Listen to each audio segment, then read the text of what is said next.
नमस्कार, एक बार फिर से आप सभी का अपने इस YouTube चैनल DCC एकेडमी में स्वागत है। आप सभी को मेरी तरफ से आपको, आपके परिवार को होली की हार्दिक शुभकामनाएं। चलिए, जय माँ सरस्वती का नाम लेकर आज हम अपना टॉपिक स्टार्ट करते हैं। आज हमारे टॉपिक का नाम है हरियाणा के राजकीय प्रतीक चिन्ह। हरियाणा के जो चिन्ह है ना, मतलब राज्य से रिलेटेड राजकीय चिन्ह कौन कौन से हैं वो चीज़ पढ़ेंगे हम। हरियाणा का राजकीय पक्षी, हरियाणा का राजकीय पक्षी कौन सा है? काला तीतर। कौन सा है? काला तीतर। उसका ना काला तीतर का दूसरा नाम एक और है, क्या बोलते हैं उसको? Black francolin. क्या बोलते हैं? Black francolin. एग्जैक्ट क्वेश्चन आता है एज इट इज, उसके अंदर एग्जाम के अंदर पूछा जाएगा आपसे कि क्या इस क्वेश्चन में जैसे पूछा जाएगा हरियाणा का राजकीय पक्षी कौन सा है। आजकल ना एग्जाम के अंदर काला तीतर नहीं आता, बल्कि क्या आता है? ब्लैक फ्रैंकोलिन आता है, घुमाने के लिए, ताकि बच्चे को कंफ्यूज हो जाए इसलिए। तो हरियाणा का राजकीय पक्षी कौन सा है? काला तीतर, या फिर उसको बोलते हैं ब्लैक फ्रैंकोलिन। तीतर को बोला जाता है फ्रैंकोलिन, ब्लैक को काला। क्लियर? आगे देखो, हरियाणा का राजकीय पशु कौन सा है? हरियाणा का राजकीय पशु है काला हिरण, ब्लैक बक्स। ब्लैक बक्स काला हिरण है, ब्लैक बक्स। अब इसको ना, काले हिरण को एक और नाम देते हैं, नील गाय भी कहते हैं, या फिर इसको कहा जाता है कृष्ण मृग।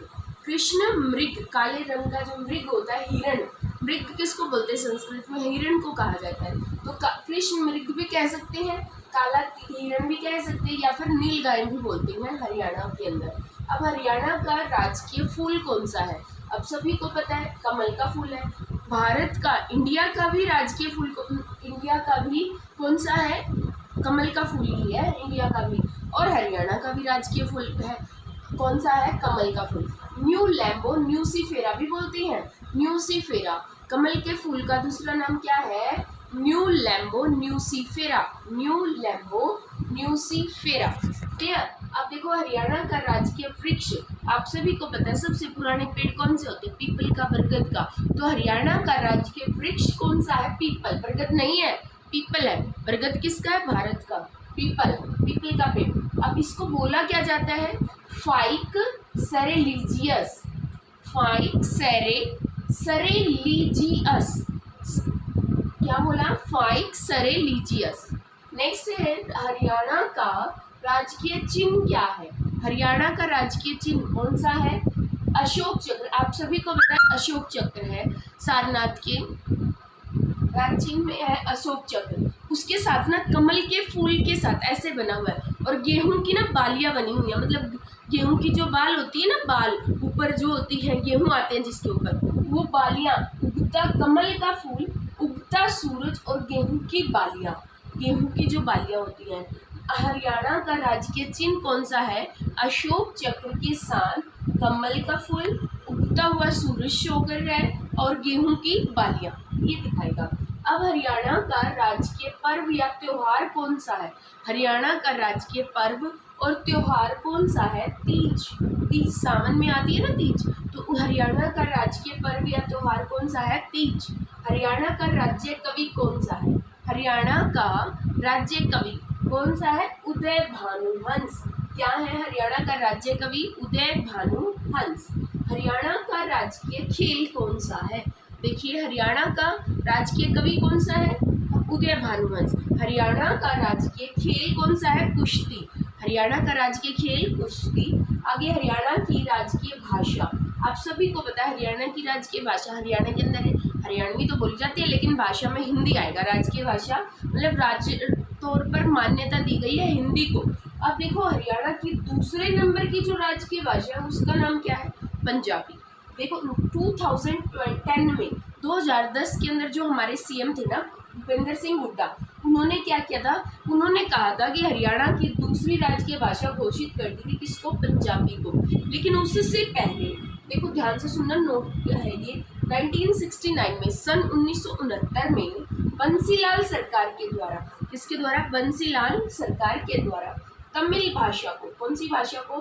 तमिल भाषा को हरियाणा की, एग्जाम के अंदर आया था एक बार, बहुत बच्चों ने मिस्टेक की थी, हरियाणा की दूसरी भाषा, राजकीय भाषा घोषित कर दिया था। किसको? तमिल को। किसको कर दिया था? तमिल भाषा को। 1969 में बंसीलाल के द्वारा, बंसीलाल भी उस टाइम पे हरियाणा के मुख्यमंत्री रहे, तो सरकार के द्वारा तमिल भाषा को हरियाणा की दूसरी राजकीय भाषा घोषित कर दिया गया था। फेमस कौन सी? अच्छा, एक ये आपको समझ आ गया? एक बार फिर से रिवाइज करते हैं। हरियाणा का राजकीय पक्षी कौन सा है? काला तितर, ब्लैक फ्रैंकोलिन कहा जाता है। हरियाणा का राजकीय पशु कौन सा है? काला हिरण, ब्लैक बक कहते हैं। ब्लैक बक का मतलब क्या है? नील गाय भी कह सकते हैं, या फिर काला तितर को क्या कहा जाता है? कृष्ण मृग। मृग किसको कहते हैं संस्कृत के अंदर? हिरण को ही कहा जाता है। फूल कौन सा है? कमल का। इंडिया का भी कमल है और हरियाणा का भी राजकीय फूल कमल। Nelumbo nucifera. अब एक तरीका बताती हूँ याद करने का। न्यूसीफेरा, फेरे लेते हैं ना, जब शादी होती है फेरे लिए जाते हैं, उसके अंदर फूल की जरूरत होती है, तो ऐसे याद रखो। हरियाणा का राजकीय फूल कौन सा है? न्यूसीफेरा। न्यू लैम्बो, क्योंकि ऑप्शन में आते हैं ना कॉम्पिटिटिव एग्जाम के अंदर question. New Lambo nucifera. Haryana का राजकीय वृक्ष कौन सा है? पीपल। कौन सा है? पीपल। फाइक्स सेरेलीजियस, फाइक्स सेरेलीजियस। नेक्स्ट है हरियाणा का राजकीय चिन्ह अशोक चक्र के साथ कमल, उगता सूरज और गेहूं की जो बालियां हैं वो आती है इसके अंदर। हरियाणा का राजकीय पर्व और त्योहार कौन सा है? तीज। हरियाणा का राजकीय पर्व और त्योहार तीज है। हरियाणा का राज्य कवि कौन है? उदय भानु हंस। हरियाणा का राज्य कवि उदय भानु हंस। राजकीय खेल कुश्ती। हरियाणा की राजकीय भाषा हिंदी। रिपीट करती हूँ फिर से। पक्षी काला तितर, पशु काला हिरण, याद रहेगा। फूल कमल का और वृक्ष पीपल का पेड़। आगे चिन्ह अशोक चक्र के साथ सारनाथ में जो है अशोक चक्र के साथ कमल, उगता हुआ सूरज और गेहूं की बालियां। पर्व कौन सा? त्योहार कौन सा है? तीज। और राज्य कवि कौन सा है? उदय भानु हंस। नेक्स्ट खेल कौन सा? कुश्ती। भाषा कौन सी? हिंदी। लेकिन दूसरी राजकीय भाषा कब घोषित की? 2010 में। किसने की? भूपेंद्र सिंह हुड्डा ने। कौन सी घोषित की? पंजाबी। अब लेकिन 1969 के अंदर बंसीलाल सरकार ने तमिल भाषा को दूसरी हरियाणा की राज्य की एक भाषा घोषित कर दिया था। ये तो थी हमारे राज्य के प्रतीक चिन्ह थे। एक छोटा सा हल्का सा टॉपिक और देखिए। देखो हरियाणा के अंदर ना कुछ चीज़ें फेमस है। किसी जिले की कोई चीज़ फेमस है, खाने की चीज़ें जैसे कुछ ना कुछ चीज़ें फेमस है। किस जिले की कौन सी चीज़ फेमस है? अब जैसे पानीपत में है, पानीपत के अंदर क्या फेमस है? आप सभी को पता है, पचरंगा अचार फेमस है पानीपत का। तो वो चीज़ें बताती हूँ, 5-7 है, कुछ देखिए ध्यान से। यमुनानगर के अंदर कौन सी चीज़ फेमस है? लौकी। हरियाणा के यमुनानगर जिले में कौन सी चीज़ फेमस है? कौन सी? लौकी। अब देखो रोहतक की क्या चीज़ फेमस है? रोहतक की गज्जक फेमस है। गज्जक खाते हैं ना, तो वो रोहतक की फेमस है। रेवड़ी भी रोहतक की ही फेमस है। रेवड़ी भी रोहतक की फेमस और गज्जक भी। यमुनानगर की क्या चीज़ फेमस है? लौकी। आगे देखो मुरथल की शराब फेमस है। मुरथल जो है सोनीपत के अंदर पड़ता है, सोनीपत जिला के अंदर मुरथल, उसकी जो है शराब फेमस है। जलेबी, आपको पता है ना मथुरम हलवाई की जलेबी कहाँ की है? गोहाना की, वो भी सोनीपत के अंदर ही आता है जलेबी। पानीपत का क्या प्रसिद्ध है? पचरंगा अचार। और घेवर कहाँ का प्रसिद्ध है? जींद का। जींद का क्या फेमस है? घेवर। तो ये थी हमारा छोटा सा टॉपिक था। मैं उम्मीद करती हूँ आपको समझ में आ गया होगा। अगर आपको अच्छी वीडियोस लगती हैं तो कमेंट सेशन में कमेंट्स जरूर कीजिएगा कि मैम आपने अच्छा करवाया। Thank you so much.